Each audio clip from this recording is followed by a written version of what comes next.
Hello everyone, welcome to Melvano app. So today हम बात करेंगे किस बारे में? ओम्स लॉ के बारे में।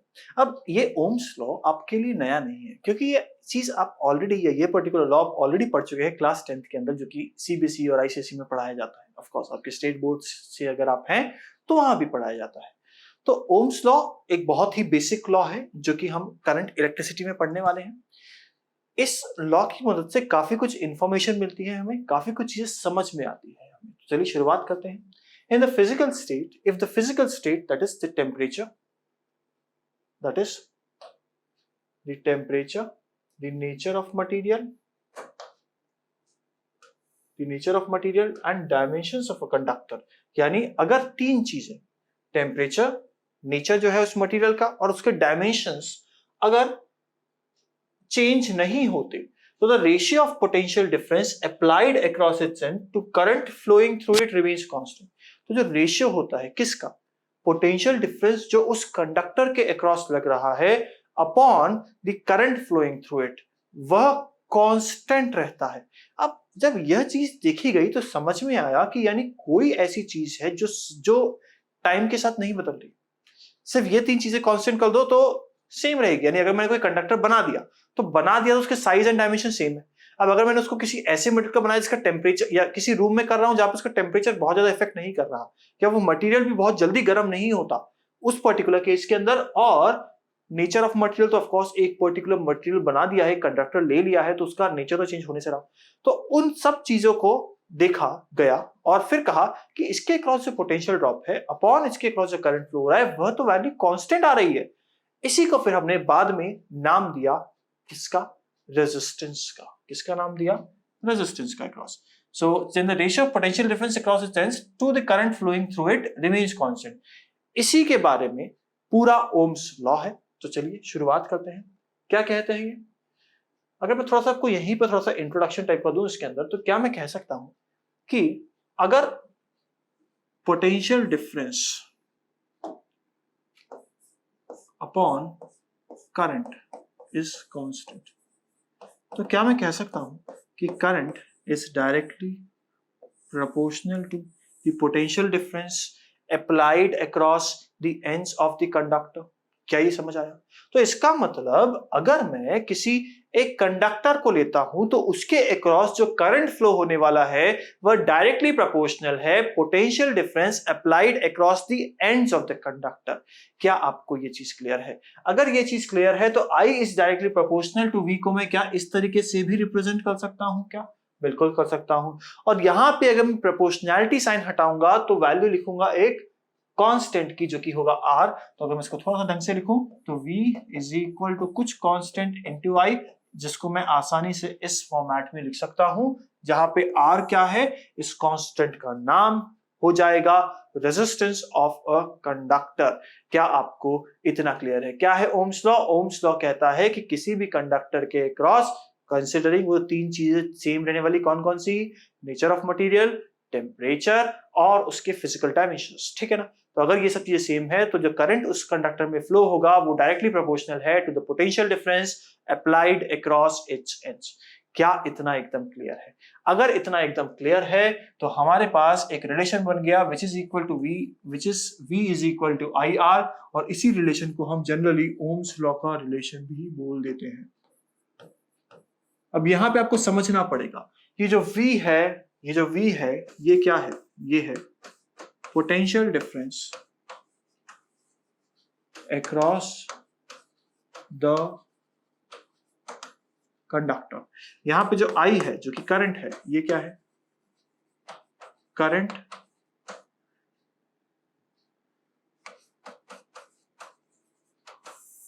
Flowing in conductor. So potential difference across the conductor, I is a current flowing in the conductor, और R तो आपको पता ही है क्या हो गया? एक प्रॉपर्टी हो गई या एक कुछ ऐसी चीज हो गई जिससे हम कंडक्टर के बारे में कुछ और इंफॉर्मेशन एक्सेस कर पा रहे हैं। Resistance of conductor. ठीक है। तो ये सब चीजें हम लोग कंडक्टिविटी डिफाइन कर रहे हैं। आप लोग बिल्कुल ऐसा मत सोचिएगा कि जो V है वो बैटरी का वोल्टेज है या जो करंट है ये सर्किट के अंदर करंट है, बिल्कुल नहीं। ये उस कंडक्टर में करंट फ्लो हो रहा है, ये उस कंडक्टर का पोटेंशियल डिफरेंस है। आई होप आपको इतना समझ में आ गया है, और अगर इतना समझ में आ गया है तो चलिए आगे बढ़ते हैं और देखते हैं एक रिलेशन जो कि हम ऑलरेडी निकाल चुके हैं, which is I is equal to NEAVD। अब जब मैं बोलता हूं I is equal to NEAVD, तो यहां पे क्या मैं कह सकता हूं कि V is equal to U plus AT होता है।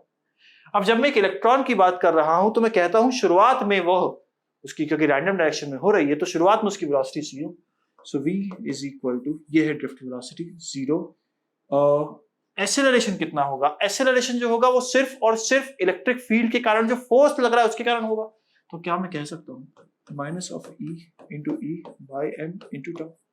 क्या आपको इतना समझ में आया?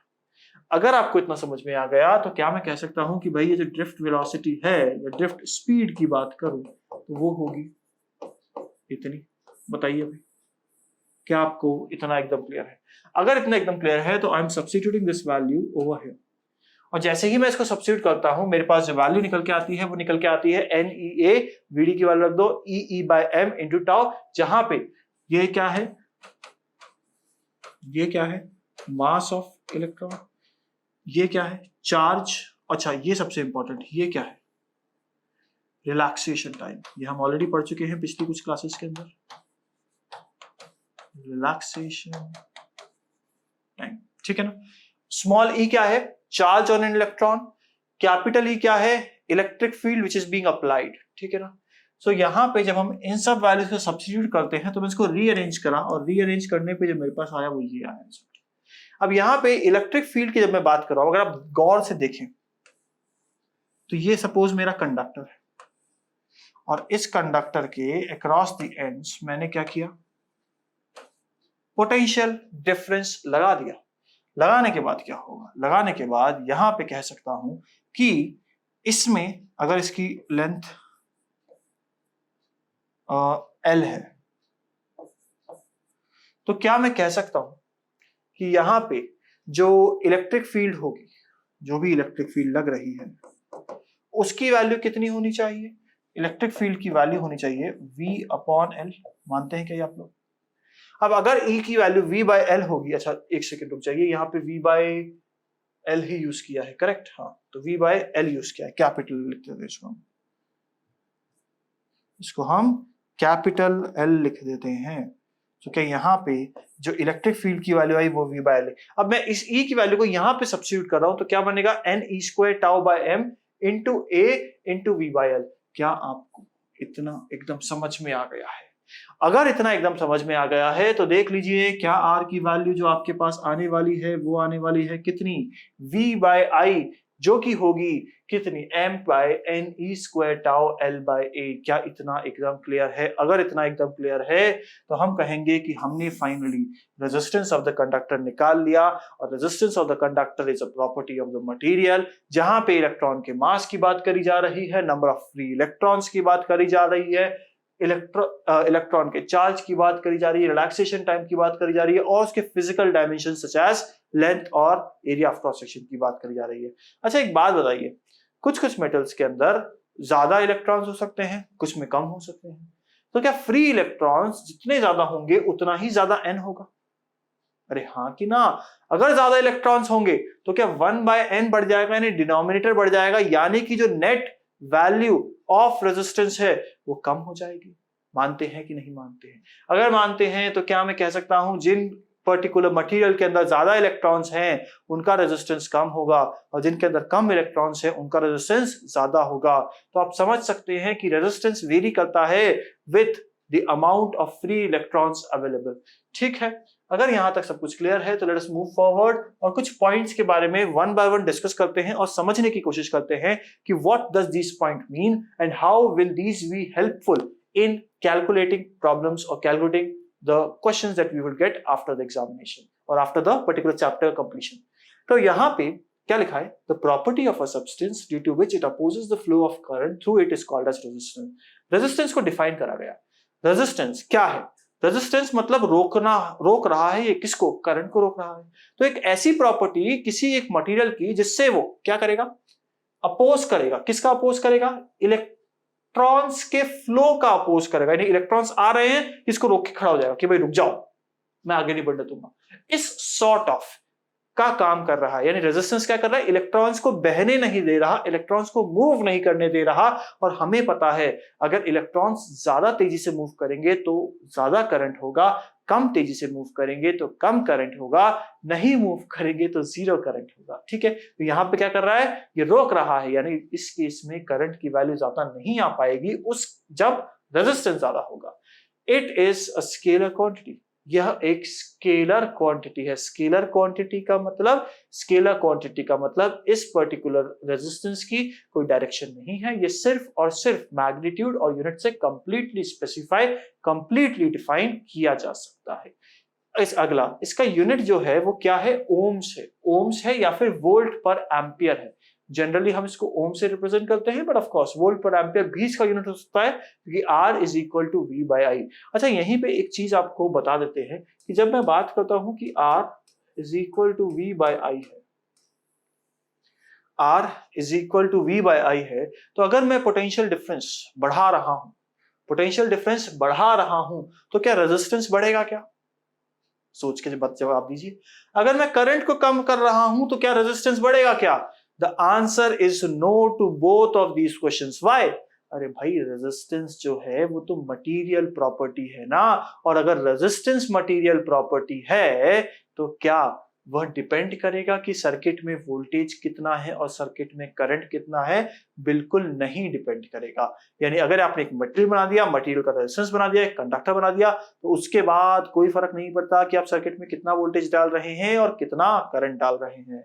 चलिए आगे बात करते हैं डायमेंशंस ऑफ आर। अभी डायमेंशंस कैसे निकालेंगे हम, सोच के देखिए। हमें पता है कि this is volt per ampere. अभी जब वोल्ट की बात करते हैं तो वोल्ट होता क्या है? वोल्ट तो होता है न्यूटन मीटर पर कूलम। देखो, तो यही याद है, आप लोगों को भी याद है क्या? सो इसको मैं लिखता हूं क्या? वोल्ट पर एम्पियर, और ये होता है न्यूटन मीटर पर कूलम। ठीक है, कूलम को मैं लिख सकता हूं A इंटू टी, यानी ये हो गया MLT माइनस F2, जो कि न्यूटन है, इंटू L अपॉन कूलम, यानी ये हो गया A स्क्वायर इंटू टी। क्या आपको इतना एकदम क्लियर है? अगर इतना एकदम क्लियर है तो आप देख लीजिए क्या बनेगा।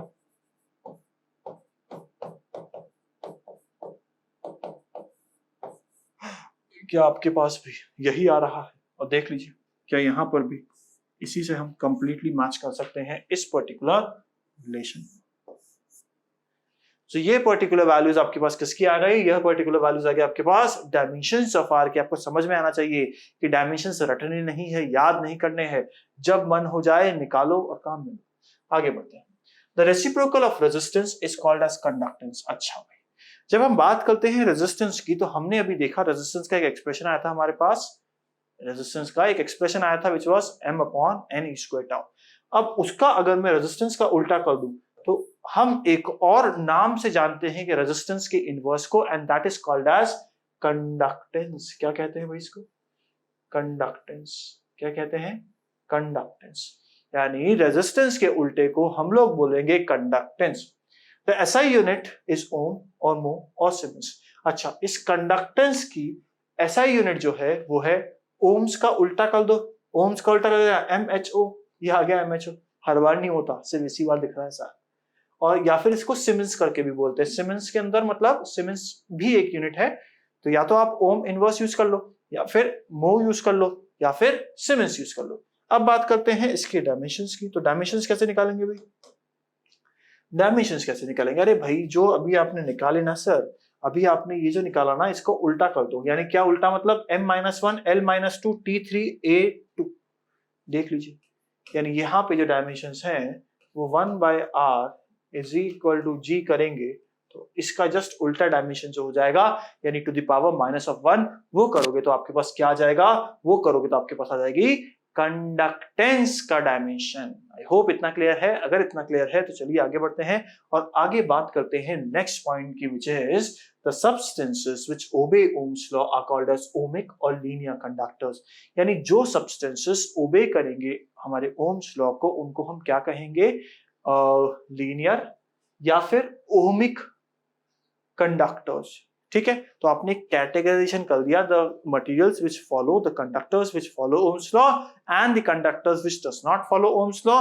फॉलो करने वाले को ओमिक या लीनियर कंडक्टर कहते हैं, और अगर फॉलो नहीं करता तो क्या कहते हैं, कुछ ही समय में पता चलेगा अगली स्लाइड में। तो हमने क्या करंट वर्सेस वोल्टेज का ग्राफ बनाया, एंड एज वी नो कि करंट जो है वो डायरेक्टली प्रोपोर्शनल है वोल्टेज के, और अगर करंट डायरेक्टली प्रोपोर्शनल है वोल्टेज के, तो क्या मैं आसानी से लिख सकता हूं कि this if plotted on the y-axis is equal to, this is x, और यहाँ पे कुछ प्रोपोर्शनैलिटी कांस्टेंट यानी y is equal to mx की लाइन बन रही है, और इसका कर्व बनाना बड़ा आसान है हमारे लिए, बड़ा सिंपल तरीके से बनाया जा सकता है। क्या आपको इतना समझ में आया? अगर इतना समझ में आ गया, अच्छा एक बात बताइए, इसका स्लोप कितना हो? What will be the slope of this curve? कोई बता पाएगा क्या मुझे? इसका स्लोप कितना होगा? क्या इसका स्लोप r होगा? क्या इसका स्लोप 1/r होगा? चलिए सोचते हैं। सो क्या यहाँ पे जो कर्व बन रहा है वो बन रहा है I is equal to v/r, जहां पे this is y is equal to x/r। देखिए फटाफट, और यहाँ पे अगर स्लोप की वैल्यू को मैं m कहता हूं तो m is nothing but 1/r। क्या आपको इतना एकदम क्लियर है क्या? अगर इतना एकदम क्लियर है तो यही आपका फाइनल आंसर हो जाएगा, जो कि है स्लोप का। आंसर नहीं है, क्वेश्चन नहीं है, बट अंडरस्टैंडिंग की बेसिस पे जो मैंने पूछा था स्लोप, उसकी वैल्यू कितनी हो गई? 1/r।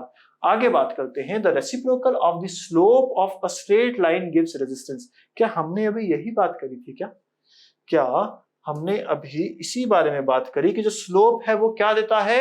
1/r, यानी रेसिप्रोकल ऑफ रेजिस्टेंस। के यहां पर भी वही कर रखा है कि स्लोप को उल्टा करेंगे तो tan थीटा यानी कि 1/r के बराबर आ जाएगा।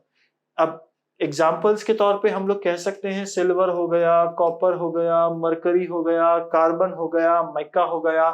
ये सारे के सारे एग्जाम्पल्स हैं किस चीज के? ये सारे के सारे एग्जाम्पल्स हैं आपके ओमिक कंडक्टर या लीनियर कंडक्टर्स के। आई होप इतना एकदम समझ में आ गया है। अगर समझ में आ गया है तो आगे बढ़ते हैं और समझते हैं कुछ और point. Substances which do not obey. अच्छा, अभी तक तो हम बात कर रहे थे उन सब्सटेंसेस की जो ओबे करते हैं ओम्स लॉ, अब बात कर रहे हैं उन सब्सटेंसेस की जो ओबे नहीं करते ओम्स लॉ। तो जो सब्सटेंसेस ओबे नहीं करते उनको बोलते हैं नॉन ओमिक, जो करते थे उनको बोलते थे ओमिक, जो नहीं करते उनको बोलते हैं नॉन लीनियर, और जो करते थे उनको क्या बोलते थे? Linear conductors. Graph between I and V curve is not a straight line. तो नॉर्मल सी बात है ना, जब I is directly proportional to V था तब तो स्ट्रेट लाइन था, but when I is not directly proportional to V तो इस टाइप का कर्व लाइन हो जाएगा। ये किसके लिए है? ये नॉन ओमिक कंडक्टर्स या फिर नॉन लीनियर कंडक्टर्स के लिए है। क्या आपको इतना समझ आया? तो इन दोनों चीजों के बारे में क्या आपको 100% क्लैरिटी है? अगर हाँ तो चलिए आगे बढ़ते हैं और बात करते हैं जो हम अभी तक सीख तो चुके हैं, पढ़ तो चुके हैं काफी कुछ चीजें, लेकिन इसको अलग से डिस्कस करके समझते हैं कि ये है क्या। The resistance of a conductor depends upon temperature, nature of material, length, area of cross section। तो इन सब चीजों पे ये डिपेंड करता है। किन किन चीजों पे? कि टेम्परेचर ज्यादा है कि कम है, उसका लेंथ कितना है, उसका एरिया ऑफ क्रॉस सेक्शन कितना है, और क्या है वो कौन से मटेरियल का बना है। ठीक है, वो मटेरियल से ही हमारे पास नंबर ऑफ इलेक्ट्रॉन्स आएंगे, फ्री इलेक्ट्रॉन्स। फिर बोलते हैं the temperature dependency of resistance is given by R is equal to R0 1 plus alpha delta theta, यानी R की value R0 1 plus alpha delta theta होती है, जहां पे ये जो डेल्टा थीटा है ना बच्चों, ये क्या है? ये है चेंज इन टेम्परेचर, यानी अगर टेम्परेचर बढ़ेगा तो वी कैन इजीली सी कि the resistance value is also increasing, और टेम्परेचर घटेगा तो क्या होगा? रेजिस्टेंस की वैल्यू डिक्रीज होगी। यहाँ पे अल्फा जो है उसको कहते हैं टेम्परेचर कोफिशिएंट, यानी अगर अल्फा की वैल्यू ज्यादा हुई तो मटेरियल जो होगा उसका temperature for a fixed unit of change of temperature उसका रेजिस्टेंस बढ़ जाएगा, और अगर वैल्यू कम हुई तो जो वेरिएशन आएगा रेजिस्टेंस में विद टेम्परेचर वो कम से कम आएगा। आई होप यहां तक सब कुछ क्लियर है, और अगर यहां तक क्लियर है तो हम कुछ ग्राफ बनाते हैं किस किस के बीच में? रेजिस्टिविटी और किसके बीच में? टेम्परेचर के बीच में। तो जब हम बात करते हैं हमारे कंडक्टर्स की,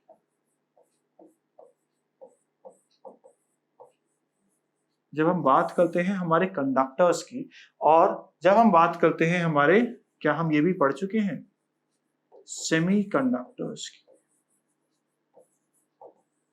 तो सेमीकंडक्टर्स और कंडक्टर्स में कुछ वेरिएशन है। जब मैं रेजिस्टिविटी की बात करता हूं तो this is a straight line, but जब मैं सेमीकंडक्टर्स में रेजिस्टिविटी की बात करता हूं तो दिस गोज डाउन। इसका मतलब क्या है?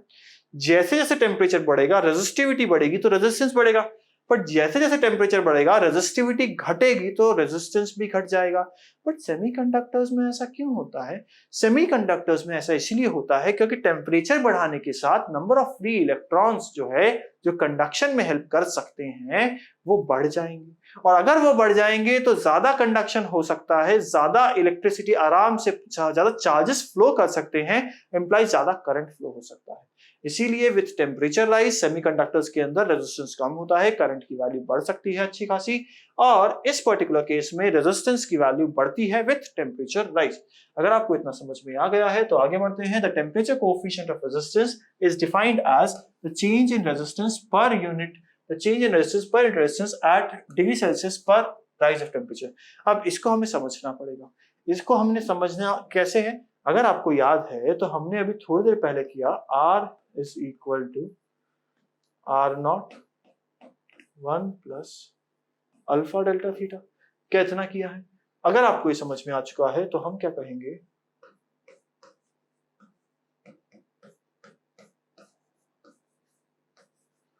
इंप्लाइज क्या? डेल्टा थीटा, यही कहें अल्फा इज इक्वल टू,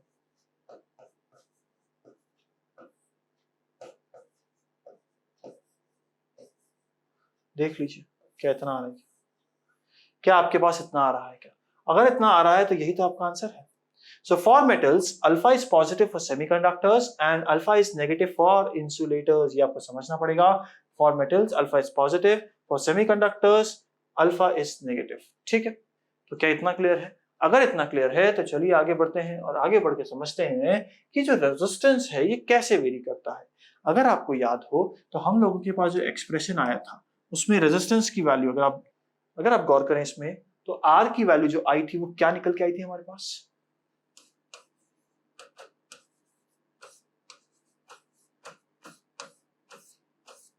क्या ऐसा ही कुछ आया था क्या? तो क्या आप इसमें इजीली देख सकते हैं कि रेजिस्टेंस जो है वो डायरेक्टली प्रोपोर्शनल टू लेंथ है, और रेजिस्टेंस जो है वो इनवर्सली प्रोपोर्शनल टू क्या है? Area of cross section. और ये जो सारी की सारी दोनों चीजें हैं एल और ए, ये क्या रिप्रेजेंट करती हैं? ये रिप्रेजेंट करती है हमारे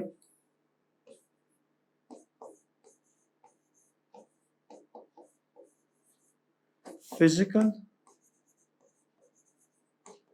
डायमेंशंस ऑफ कंडक्टर। क्या रिप्रेजेंट करती है ये? Physical dimensions of conductor. अगर आपको इतना समझ में आ गया है तो क्या आप मुझे बता सकते हैं कि ये वाला सेक्शन क्या रिप्रेजेंट कर रहा है? ये वाला सेक्शन क्या रिप्रेजेंट कर रहा है? क्या ये वाला सेक्शन रिप्रेजेंट करता है कि आपका जो मटेरियल है वो किस टाइप का है, यानी कंडक्टर के अंदर मटेरियल जो है वो किस पैटर्न का है, उस पे ये सारे फैक्टर्स डिपेंड करेंगे। यानी एक्सटर्नल फैक्टर्स एल और ए से समझ में आ जाएंगे, और इंटरनल फैक्टर्स इस पर्टिकुलर ब्रैकेट वाली टर्म से समझ में आएंगे। तो क्या हम कह सकते हैं कि this is somewhat depending on internal, यानी type of material and nature of material. इसको अपन करते हैं नेचर ऑफ मटेरियल। इसको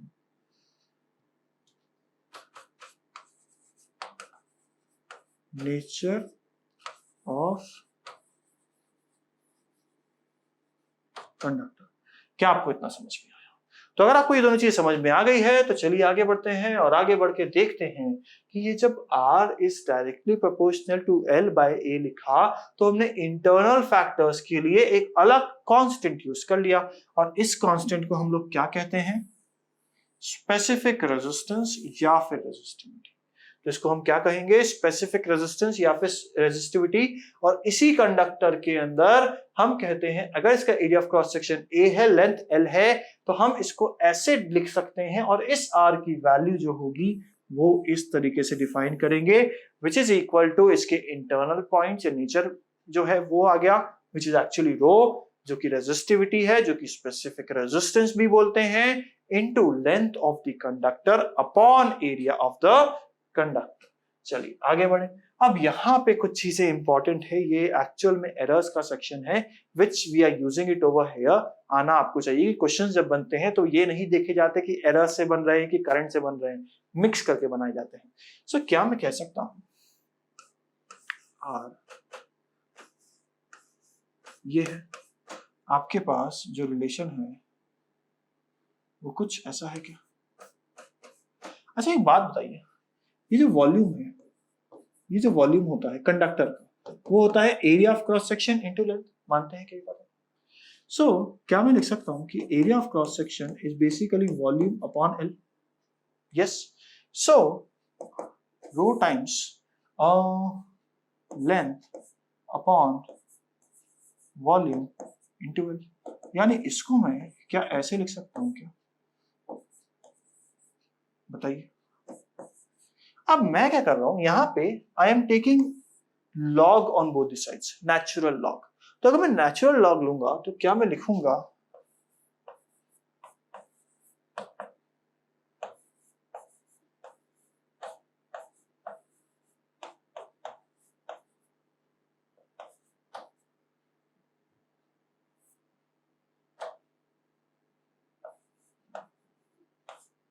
बताइए क्या इतना सबको एकदम क्लियर है? क्या इतना एकदम क्लियर है? अगर आपको इतना एकदम क्लियर है तो let us move forward and try to understand कि अगर मैं इसको डिफरेंशिएट कर दूं, सो क्या मैं कह सकता हूं कि भाई जो डेंसिटी है वो सेम रहने वाली है मटेरियल की, जो वॉल्यूम है वह भी सेम रहने वाली है, उसमें तो कोई चेंज नहीं आएगा। तो क्या हम कह सकते हैं delta R upon of R is equal to times, या इसको अगर आप चाहें तो मैं एक स्टेप एक्स्ट्रा लिखता हूं, ln of r is equal to ln of rho by volume plus 2 times ln of l। इसको डिफरेंशिएट करेंगे, so delta r by r is equal to 0 plus 2 times delta l by l, यानी delta r by r is equal to 2 times delta l by l। क्या आपको इतना एकदम clear है without any issue? और अगर इतना क्लियर है तो देख लीजिए भाई यही लिखा है। अब यहां पे हम लोग कहते हैं कि ये जो फ्रैक्शनल चेंज इन आर है वो ये है, और जनरली इसको स्मॉल लेके चलते हैं। क्या लेके चलते हैं? जनरली इसको स्मॉल लेके चलते हैं। चलिए आगे बढ़े। क्या सेम चीज मैं आर के साथ भी कर सकता था जब मैं बोलता कि जो वॉल्यूम है ना वो किसके बराबर है? L इंटू ए के बराबर है, यानी L की वैल्यू क्या है? वॉल्यूम अपॉन एरिया, यानी रेजिस्टेंस की वैल्यू क्या है? रो टाइम्स L अपॉन एरिया, यानी L की वैल्यू क्या है? Rho into volume upon area का स्क्वायर। अभी जो एरिया ऑफ अ कंडक्टर है ये क्या है? Pi into R square. Yes so R is equal to rho into volume upon pi into R square का होल स्क्वायर। क्या इतना समझ आया? अब अगर मैं इसको क्या करूंगा? डिफरेंशिएट नहीं, पहले नेचुरल लॉग देते हैं दोनों तरफ। So can I write down कि भाई ln of r is equal to ln of rho into volume upon pi square minus of 4 ln r। क्या आपको इतना समझ में आया? अब इसको डिफरेंशिएट करूंगा तो can I get delta r by r is equal to minus of 4 times delta r by r। So आपको आई होप इतना समझ में आया हो। यहाँ पे capital R is representing resistance and small r is representing radius of the conductor. और अगर इतना समझ में आ गया तो इसी से अगर मैं इस वाले स्टेप को लेके और यहाँ पे अलग से लिखना चाहूँ तो क्या मैं लिख सकता हूँ कि ln of r is equal to ln of rho into volume minus 2 times ln of rho। उसको सॉल्व करेंगे तो कितना आएगा, delta R by R is equal to minus of 2 times delta A by R. क्या आप सब लोगों को इतना एकदम क्लियर है? अगर इतना एकदम क्लियर है तो यही तो लिखा है यहाँ पे। नेगेटिव क्यों आया? क्योंकि अगर हम ए की वैल्यू बढ़ाएंगे तो आर की वैल्यू कम हो जाएगी। आगे बढ़ते हैं, क्या लिखा है? The resistance of a wire is inversely proportional to its area and directly proportional to its length. अब एक कंडक्टर लिया जिसका लेंथ जो है वो L दिया और एरिया ऑफ क्रॉस सेक्शन जो है वह A दिया, तो R1 की वैल्यू है rho into L by A. R2 के अंदर क्या किया हमने, इसको इस बार लेंथ दिया इसका 12 और area of cross section A है, तो इसकी जो रेजिस्टेंस है वो कितनी हो जाएगी, 2 टाइम्स R1 हो जाएगी। सिमिलरली इस बार हमने एरिया ऑफ क्रॉस सेक्शन को डबल कर दिया। अगर हम एरिया ऑफ क्रॉस सेक्शन को डबल कर देंगे तो रेजिस्टेंस क्या हो जाएगी, आधी हो जाएगी। तो हमें समझना है कि resistance is directly proportional to length, मतलब अगर लेंथ को डबल करूंगा तो रेजिस्टेंस भी डबल हो जाएगी। एरिया ऑफ क्रॉस सेक्शन को आधा करूंगा तो एरिया ऑफ क्रॉस सेक्शन भी आधा हो जाएगा। अगर इतना समझ में आया तो अब हम बात करने वाले हैं एक और टर्मिनोलॉजी विच इज रेजिस्टिविटी। अभी रेजिस्टिविटी क्या है? अब हमें तो पता है कि क्या पता है भाई कि R जो था वो था rho times L upon A implies resistivity is equal to R into A upon L। अब अगर इसकी फिजिक्स के टर्म्स में डेफिनेशन निकालनी है तो हम कहेंगे रेजिस्टिविटी को रख दो 1 यूनिट, R को रख दो 1 ओम, एरिया ऑफ क्रॉस सेक्शन को रख दो 1 मीटर स्क्वायर, लेंथ को रख दो 1 मीटर। तो क्या मैं कह सकता हूं कि इस पर्टिकुलर केस में जब R की वैल्यू 1 ओम हो जाए, एरिया ऑफ क्रॉस सेक्शन की वैल्यू 1 मीटर स्क्वायर हो जाए, L की वैल्यू 1 मीटर हो जाए, तो जो रो है वो कितना हो जाएगा, वो हो जाएगा कैपिटल R। आई होप इतना सब जनों को क्लियर है। ऑफ कोर्स मैं यहाँ पे रेजिस्टेंस की वैल्यू रखते नहीं है, हम क्यों नहीं रख रहे हैं हम लोग, क्योंकि बेसिकली रेजिस्टेंस किसके टर्म्स में निकालना है। अगर हम इसकी डेफिनेशन निकालेंगे तो हम रेजिस्टेंस की वैल्यू भी पुटअप करेंगे जैसे कि यहाँ पे किया गया। तो रेजिस्टिविटी क्या है, नेचर ऑफ मटेरियल डिपेंड करता है, ये तो हमें समझ में आ ही गया है। अगर हम कॉपर लेंगे तो अलग होगा, सिल्वर लेंगे तो अलग होगा, आयरन लेंगे तो अलग होगा, ब्रोंज लेंगे तो अलग होगा, और क्या लेंगे, गोल्ड लेंगे तो अलग होगा। Similarly, temperature of material does not depend on the size and shape of the material because it is the characteristic property of the conductor material। ठीक है ना? तो temperature of material जो होता है वो shape और size पे डिपेंड नहीं करता, वो तो मटेरियल की कैरेक्टरिस्टिक पर डिपेंड करता है। कोई अगर मटेरियल बहुत जल्दी पिघल जाता है तो मैं उसको कितना ही बड़ा बना दूं साइज के अंदर, वो तब भी जल्दी ही पिघलेगा, चाहे मैं कितना ही छोटा बना दूं वो तब भी पिघलेगा। तो यही कहा गया है कि टेम्परेचर ऑफ द मटेरियल जो होता है वह उस मटेरियल की कैरेक्टरिस्टिक है रादर देन उसके शेप और साइज की कैरेक्टरिस्टिक। ठीक है। Specific use of conducting materials, the heating element of some devices are made of microme because it has high resistivity and high melting point. It does not react with air and acquires steady state when red hot at 800 degree Celsius। जैसे examples क्या होते हैं, heater, geyser, press. यानी resistance जो होता है वो कई बार हमारे काम भी आता है। तो हम लोग क्या करते हैं, कुछ ऐसे मटेरियल यूज करते हैं जिनकी बहुत ही हाई रेजिस्टिविटी है, और वो कहाँ पे यूज करेंगे, पानी गर्म करने के हीटर्स के अंदर, या फिर गीजर के अंदर लगा देते हैं हम पानी गर्म, नहाने का पानी गर्म करने के लिए, या फिर प्रेस वगैरह के अंदर चाहिए होता है आयरन करने के लिए कपड़ों को। फिर आता है फ्यूज वायर। अभी फ्यूज वायर एक नई चीज आप लोगों के लिए, यह एक फ्यूज वायर एक नई चीज। अब ये फ्यूज वायर क्या है, फ्यूज वायर एक ऐसा वायर है जो कि अगर इसमें से एक लिमिट से ज्यादा करंट जाए तो ये सर्किट को तोड़ देता है। तोड़ता कैसे है, ये पिघल जाता है, ये टूट जाता है उस जगह से जहां से इसमें सर्किट में करंट पास हो रहा है। तो हम लोग क्या करेंगे, अगर बहुत ज्यादा करंट पास हो जाएगा तो ये पिघल जाएगा। अगर ये पिघल गया तो और ज्यादा करंट या और ज्यादा वोल्टेज का करंट पास नहीं हो पाएगा। यानी अगर बहुत ज्यादा करंट पास होगा तो हम ये पिघल के सर्किट ब्रेक कर देगा ताकि हमारे डिवाइसेस को नुकसान ना हो। ठीक है। So fuse wire is made up of tin lead alloy because it has low melting point and low resistivity. The fuse is used in series and melts to produce open circuit when current exceeds the safety limit। तो अगर यहाँ पे current की value कुछ ज्यादा होने लगती है तो ये पिघल के सर्किट को तोड़ देता है, और अगर यह सर्किट को तोड़ देता है तो वहां पे हमारे जो डिवाइसेस हैं जो कि ज्यादा करंट जाने से खराब हो सकते थे वह बच जाते हैं। यानी basically this acts as a safety mechanism. ये हमारे घरों के अंदर जो डिवाइसेस लगे हैं उनको सिक्योर करता है from the excess current which might damage them. ठीक है, चलिए आगे बढ़ते हैं और बात करते हैं थर्ड नंबर के पॉइंट की, which is resistance box are made up of manganese and constantan because they have moderate resistivity and very small temperature coefficient of resistance. The resistivity is nearly independent of temperature.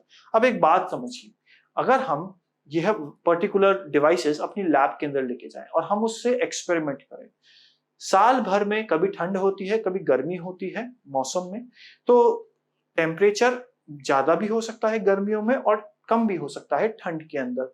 तो अगर यहाँ पे उस resistance की value temperature से बहुत ज्यादा change होती हो तो क्या हम कह सकते हैं टेम्परेचर से ज्यादा चेंज होने के कारण हमारी जो रीडिंग्स है उनमें भी बहुत बड़ा वेरिएशन आ जाएगा।